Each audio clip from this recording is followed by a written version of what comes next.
back to like when I was young, and mowing yards and shoveling snow and raking leaves. And I did a haunted house for a charity for the girl with cancer down the road. And then I think back on those things, and it's like we were able to raise $200 during that haunted house. And we worked our asses off, but that $200 was the most special $200 I've ever raised before. Yeah. And it was, I just always did those things and naturally. And it was probably my mom and dad both that kind of instilled that. They just, again, it was always back to work your ass off or you're going to get your ass beat. That's just how it was. Yeah. And so with your app, this is kind of developed into a little bit more than what it originally kind of started off being. You can even get, like, if your thing is playing Fortnite and you're not good at it, you can even find someone to tutor you in Fortnite. Is that right? Exactly, yeah. So it's really anything now. Anything, yeah. Okay. There is, so we're not a tutoring company. We're a knowledge sharing platform, okay? Gotcha. And what that means is we don't, it's just meet with somebody, okay? It's like, look, there is a lot of people out there, smart people. There are a lot of people that are struggling just like you. That's not, this platform isn't something that is, you can't just get help from 4.0s who have been vetted by professors, and you don't just ask for help when you're on academic probation. I'm talking, this is a platform that you're just one user. We don't differentiate. You're one user. You can get a 3.5 GPA and go help somebody and earn some money, but also in the same day, you can flip it and you can go get help from somebody because you want to keep your A's. That's what we built this for. It's students are in it. They're in this pile of shit, what we call college, for 4 years. And it's like, there is yet to ever be a product that helps them just get through those 4 years. It's so pedagogical what we do. The ed tech system, the education system, they do too much. It's like, do less. Yeah, and that's what we've done. We're doing less. And I like it's that. working. Yeah. Definitely. And so with your app, so it's developed, 100% developed? Yeah. Well, it's never 100%, right? Okay. Yeah. So we're on the App Store. So we actually just finished post-production testing. We're still building out a few key features. There was one feature that we found after launching, and I knew college students don't want to pay, even though we have a lower cost model, right? Yeah. College students don't want to pay for getting help. They just don't want to do it, and they're not going to fucking do it. They would rather just wing it. That's what makes sense in those moments. Yep. And I knew that, and I was okay to say, yeah, they're not going to use it, or we're going to fail if we can't redirect that. So we did, and we created basically, what I saw was people were posting these posts on Facebook for a dance marathon, right? And they would raise money from grandma, whatever. And I'd see these people posting it, and they'd get $35 with grandma saying, I love you, good job. And I was like, why are we not doing that to get you through school? And a light bulb clicked, and I said, that's what we're going to do. So we basically allow our users to hit a button, and it preloads in a message, then send it to their parents, grandparents, aunts, uncles, that preload their account. So now whenever you need help, it's not coming out of your pocket. Okay, so you can spend freely in the app whenever you may need help. That's really cool. Yeah. And so give a little breakdown of the user experience of the app, walking through. I download it on the App Store, I create my account, then what? Yeah, exactly. So the onboarding process was really important to us. It's actually one of those things that we saw from launching on the App Store. We saw our first few hundred users, we really tracked where they were stopping, and we knew that we had we thought we had a really solid onboarding process, and we didn't. And it's because they weren't really knowing where to go with their next buttons, right? So we fixed it. So now in about a week, there's a massive update coming in about a week. But so today, when you download the app, basically you're going to walk through the app, and it'll build a profile very quickly. And we focus on a social compatibility. There's not it's not really focused on education. It's focused on just comfortability. And so what we did is we actually created a direct value for you when you download the app. There's a task management system. So you can literally put your homework, tests, meetings. You want to go and meet with someone. You can set reminders for yourself. You can put notes, take photos of what you're working on, and you can just keep all of your stuff for that day located right there in the app to keep on coming back to it. As well as you can go and ask for help or earn money from the exact same tab. You simply either look for jobs. So what happens if you want to go and ask for help? You put what you're working on. You say, Calculus 211. I need help on derivatives. Take a photo of it and send it up into our network. And to where you say you want to go earn some money and you're good at calculus. So you're a senior calculus major. you look at calculus 202 and like, that was cake. I'm going to go and accept it. Well, instead of vet it, we fundamentally know that you can't vet somebody based off of a transcript. It doesn't work. Yeah. You can't. We trust that, look, you're already in college. You're a smart person. You're already a safe person. You have background check from the university. So we allow you to just socially vet them. So you can look at their Instagram. You can look at their social attributes. You can look at their major and their GPA and who they are on campus. And you can talk with them first beforehand as well. But you get to ultimately make the selection on who's best help to fit you. And then you just say, hey, come meet me in the library. And then you go meet them and you're good to go. That's awesome. How's the payment exchange happen? It's that's one of our best parts. So Okay. it's all done through what's called Braintree, which is a PayPal company. Nice. But ultimately, if you want to go earn some money, we're a merchant partner of Venmo now. So we actually basically integrate all of their technology. So with one button, your Venmo account is actually integrated into the Tutor app. So whenever you want to earn money, you get paid seamlessly right there. Easy. Yeah. That's nice. Yeah. Right on. Yeah, Everyone in college is using Venmo Oh too. yeah, oh yeah. We capitalize that on immediately, and it's long. I mean, it's a tough process to go and get Venmo on your side. And Oh, to really, yeah, I mean, I'm it's sure. tough.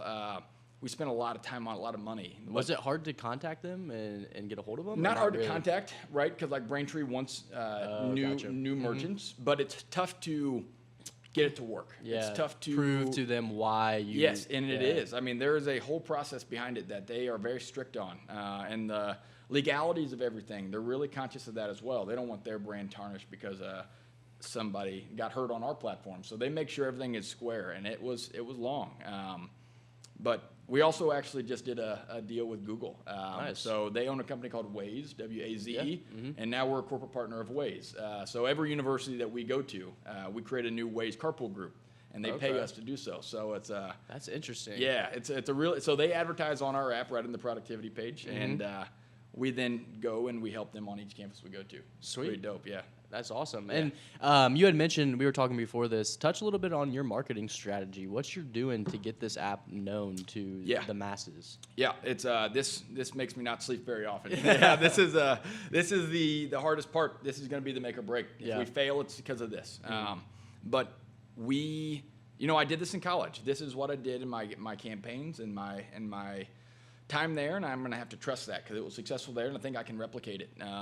But we keep a young brand. We keep a young marketing scheme. We keep a young vibe, right? And we keep it sexy. We don't build products around being educational. We build it around helping students get through those 4 years. And that is a core part of this. But we go on campus and we talk to different groups and organizations in the masses, 60, 70, 80 students in one classroom. And we talk to them. We send them to our website. We send them to our social media pages. And we really focus on just spreading the message, but it's not salesy, right? I go in there and I talk to them just like this. I dress down. I'm not wearing a suit. I say the F word every now and again. They like that for some reason. Yeah. But I just talk to them. I make them understand, look, I was just here. I'm right where you guys are. This isn't talking at you. We built this for you. But we ultimately do more outbound approaches, right? So we build interns and ambassadors right on campus. We have a few interns that the school gives credit for working that's for us. awesome. Yeah, it's pretty Okay. dope. But they get experience, and we get to work with them, and they get to help push from within. And we do events on campus. We get to put flyers up and flyers under the doors, and we'll do like guerrilla marketing, things like that. And we'll do that at every campus. So instead of just throwing this out to the masses, we go campus to campus to campus. Our technology is independent of the university, so we can just go on and do our thing. We go campus to campus to campus to campus to campus, and then we expand. So are you just going campus to campus into Indiana right now, or have you gone outside Indiana at all? We'll be in Indiana definitely for the rest of this semester. Okay. So we're just starting at Ball State. They just got back to school this week, so we're doing a full launch there in about a week and a half, and that's Nice. where it's. We've done a beta and we've done a soft launch, so we're doing the full launch there now. And then we'll end up going to Purdue and IU probably by the end of this semester. Okay. We're ultimately focused on this next fundraising round. Yeah. We got to raise the money. So Ball State's our best case study. An investor wants to see that, look, they made this really solid at this one school. Yeah. They don't want to see, okay, they did a half-assed job at 3 schools. So we're really focused on making this really work at Ball State, go raise the money, and then we're going to go launch the fucker. Nice. Yeah. I like it. Yeah. And so between now and when you first started your company, what are some of the hardest challenges that you personally had to overcome? Sorry, I missed the first part. Between now and when you first started the company, what are those hardest challenges that you can think of? Yeah. that you had to overcome? Yeah. I know the biggest one, and I think about this all the time, and it still sucks.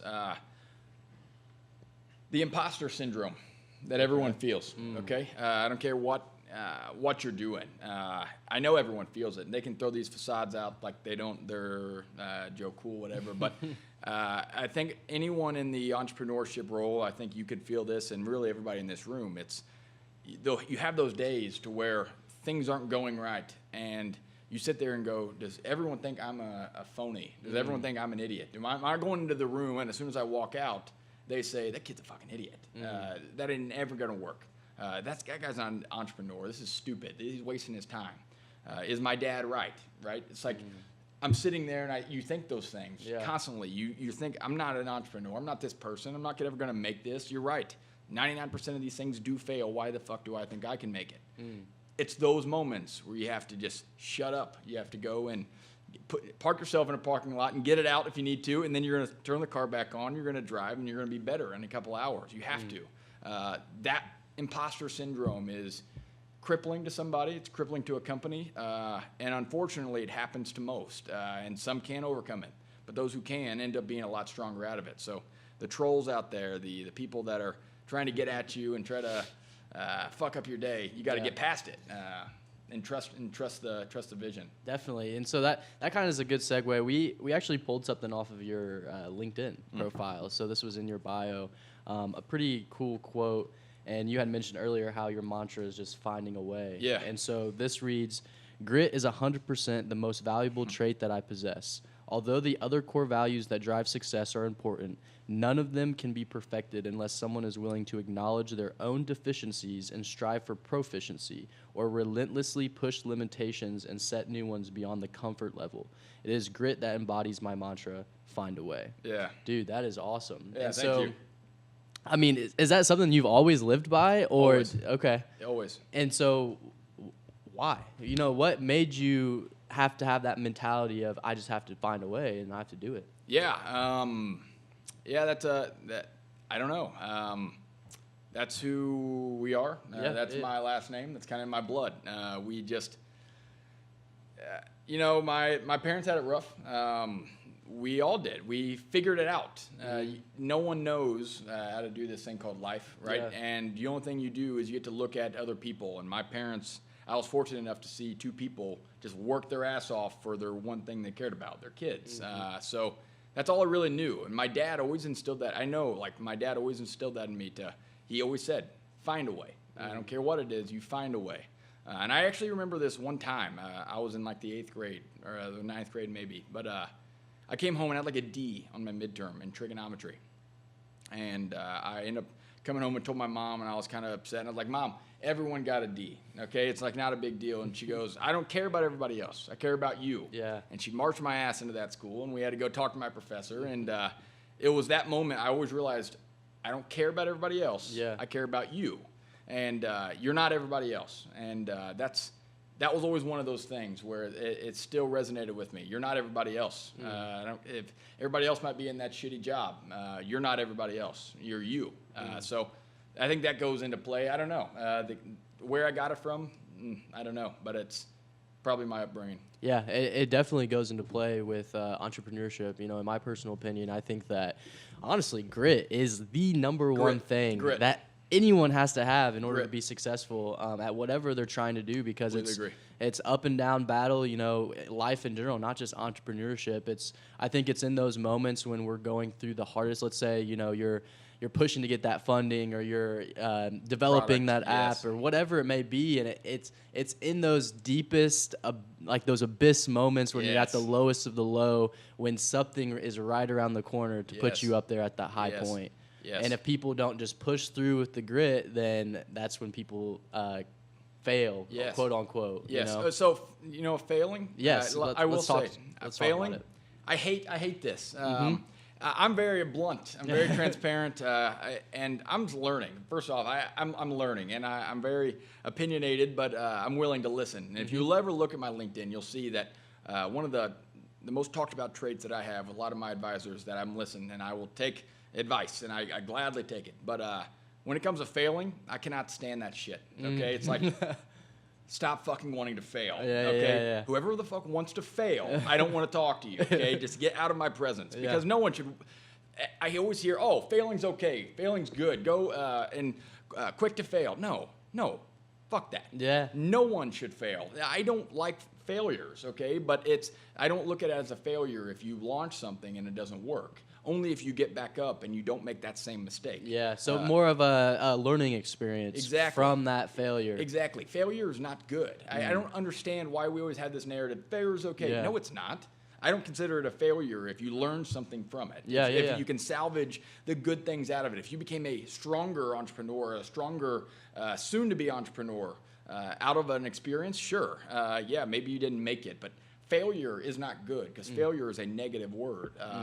I don't like that shit. Yeah, no, that's an interesting mindset because you hear a lot of people nowadays, especially saying, like you said, fail faster or strive to fail or whatever that may be. Drives failure, me nuts. And that's the thing is, in my perspective, honestly, I'm here with you, man. I see failure as a necessary thing in life. Sure. I think it definitely is necessary. No one is perfect. You are going to fail, but it's, with those failures, what you do with it afterwards that determines if you really failed. Exactly. Yeah.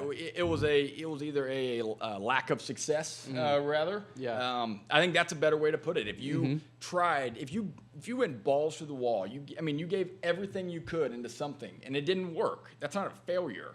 Okay, you just didn't have the success that you were looking for. Like I guess I see it that way. It's failure when you create a shitty product that no one wanted. That's a failure. Okay, that wasn't good. But if you created something and you couldn't make it, like somehow something happened, something got in the way, and it overcame you, that's not a failure. You fucked up that day, and you're going to get back up, and you're going to be a better entrepreneur the next day. Yeah. I've never understood the failure and the concept of, let's just say quick to fail. No, I don't like you at that point. Yeah, sorry. Yeah. Yeah, no, that's interesting. And that's a good debate too. Yeah. Definitely. But dude, I'm on your side. I definitely see what you're saying. And so with this mindset that you're having, I guess with the mindset that you have, what is your definition of success? Because I know that definition is different for a lot of people, and it might be changing every single day for someone. Yeah. But right now, if you were to just think of something, not to put you on the spot. Yeah, no. I would say professionally, success means we go and raise our next round. We have a successful launch.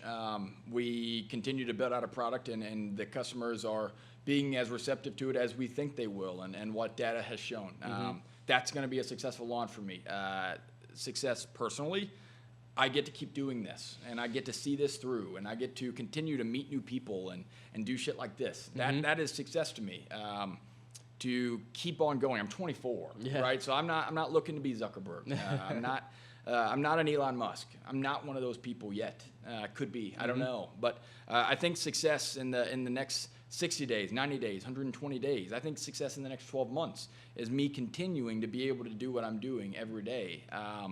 And that's when I know I only will see. I mean, it's only success if I can do this in 12 months. Like that. Because I won't. If I don't do very well, I'm not going to be able to do this in 12 months. No startup can do it in 12 months if they can't get through. So success for me in the near future is being able to continue to do what I'm doing, and I'll be happy. Definitely. I love it. And you keep saying when you're talking about kind of like, tutor, you keep saying we. So who's your team? It's not just you and your brother. You have a team of people around you? Yeah. So I am. This has become cliche to always include your team. I don't say I couldn't do this. I mean, Joe was right by my side every day. Yep. Sasha was there with us as well. I mean, we have developers that we talk to every single day. We have marketing people. When I say we, I mean, sure, I have my team that work every day with me, but like my parents, my best buddies, my little sister, my brother. I mean, it's like all those people are directly the reason why we've made it today. So it's like we is every bit the people working on the product, the co-founders that are with me in the trenches, and my supporters around me that have stuck by me this entire time, because it was not sexy when I was an idiot with a shitty logo trying to figure this out, and now 2 years later, people are still there, so it's pretty cool. You know, that's I think entrepreneurship, and when you're going after chasing your dreams, that's when you really find out who your true friends are. You do. You definitely do. Yeah, and I got 2, and they're dumbasses. They're good. Right on. So what's your vision for your company, man? Where do you want to take this thing? Yeah, I have, this is now you just opened up an hour conversation, but no, I really see this. I see this working. I really do. It's something that will come to life, whether it be us or another group. This is going to be the way I believe students ask for help and earn money. I really see this as we go to university, and I have this goal, this vision, this dream. Right? Have you ever familiar with WeWork?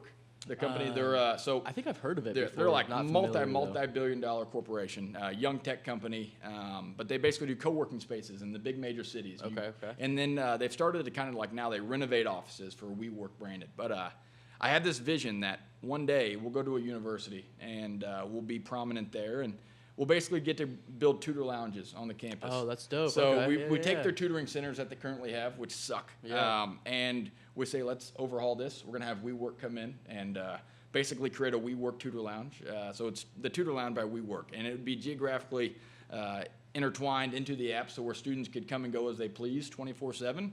It'd be a dope lounge where studying is just, this is chill. Yeah, and a good environment. Cool. Yeah, it's like I see that happening one day. I don't know why. That's awesome. Yeah. And so, do you see yourself doing any other ventures? I want to. Yeah. I do about anything to get my hands on. For sure. I do a lot of mentoring to entrepreneurship students right now at IU, PUI, as well as Ball State. I like to focus on that. I'm one person that I don't care who you are, I don't care how many followers you have or what title you are. I'll meet with you. I'll talk with you, and I love it. Yeah. I love entrepreneurship. I love working with people. I like doing shit like this. Yeah, it's, definitely. I feed off that stuff, right? It's like, but do I want to do anything else in entrepreneurship or get my hands dirty? Absolutely. There are so many things I want to do right now. It's, but I got to stay focused. For sure. That's the most important part, is stay focused. When you take on too much shit, you end up creating shit. Yeah.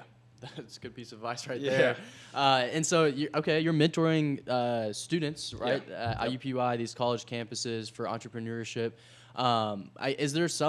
Is there that overall message that you keep telling everyone, or is it kind of just customary to what that person and that individual is going through at the time? It's always relative. Always relative. Most of the time, it's going to be the same, because most of them are just building ideas, and So I'm different than what a lot of other mentors that are going to give you advice. And I think it's honestly one of the biggest problems with our entrepreneurship ecosystems today, especially at the young age. It's that you have these people that go in there and they try to almost patronize you in a way that they just like, oh, it's a great idea. Yeah, you want to create a new eBay. Sure, you should really work hard on that. No. Don't fucking go recreate eBay. You're not going to win. They're going to kill you. And you're never going to get off the ground. And I'll tell you that. But I'm going to tell you that in a respectful way.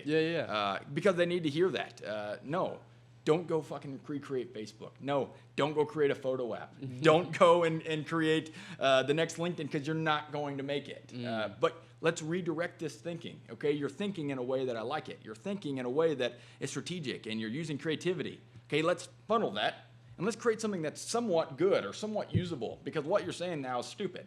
And I mean, they they hear you. That's the thing, when you can strip down that I'm older than you and I'm wiser than you. And when you strip that away and you talk to them as people, they're very receptive to it. They listen. And I've gotten a lot of really good feedback. I mean, a lot of the professors, they come to me and say, the students were talking a lot about you. I mean, it seems like you really helped them out. We appreciate it. And that's why they keep having me come back.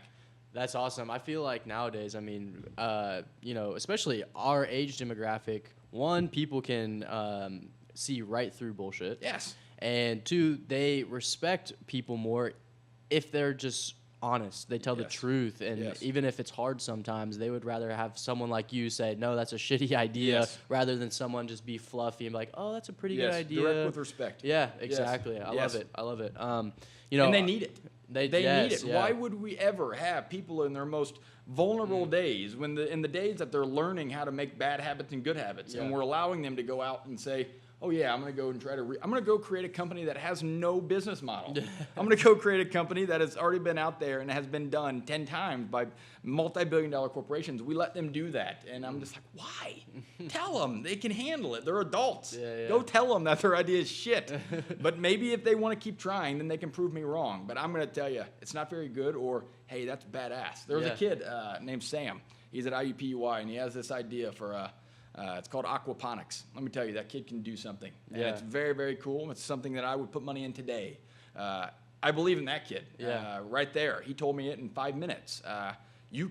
Kids know what they're doing. They have really good ideas. Some of them think entrepreneurship is a glamorous job, and they need checked real quick, and that's okay. You can check them.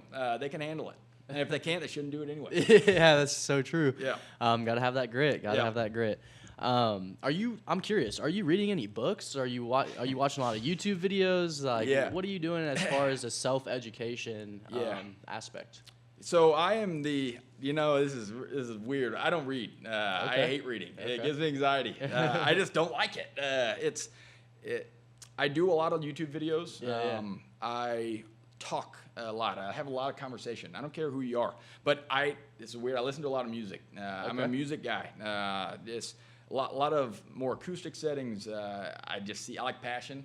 But when it comes to learning, I really do just talk. I don't make decisions unless I talk to my advisors. Anything that I do, I get experiences before I make a decision, or I try to network with somebody first. I take experience very, very seriously. I don't make uneducated decisions. I don't make uneducated guesses. So I'll do anything I can to find an answer, whether that means read a book. I've read a few. Simon Sinek is a genius. But I do a lot of YouTube videos more so than anything. And lately I haven't been reading as much. I haven't been watching YouTube as much. I've really just been focusing on my product. But I believe there's times when entrepreneurs are in these growth mindsets when they need a lot of nurturing and education, and then there's time where they take those things action and harness it, and then they go work their ass off. It's like if you're still watching fucking Gary Vee, then you're not doing anything now. So it's like at some points you educate yourself, and I think at others you need to go and do and continue that in other ways, of course. But that's my answer to that. Right on. So you said one word. You said networking. How has networking played out in your life, the importance of it, in your whole life, or specifically just your kind of entrepreneurial journey? How's networking really helped you, or what do you think about it? Oh, it's so important. It's the most important.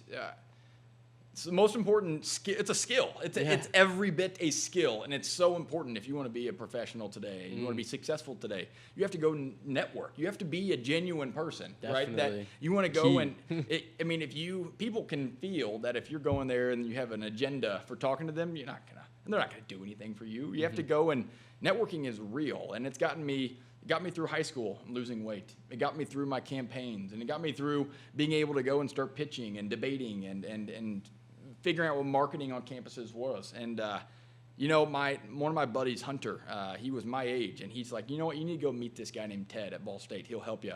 I met Ted, which Ted then introduced me to the guy at Developer Town, which he ended up becoming my advisor and teaching me everything that I knew. And then they ended up referring to me to one of my advisors. He's a Harvard MBA, ex-Googler. He's raised over $50 million for his own company. Wow. And I talk to that guy every day now. He owns equity in my company. Nice.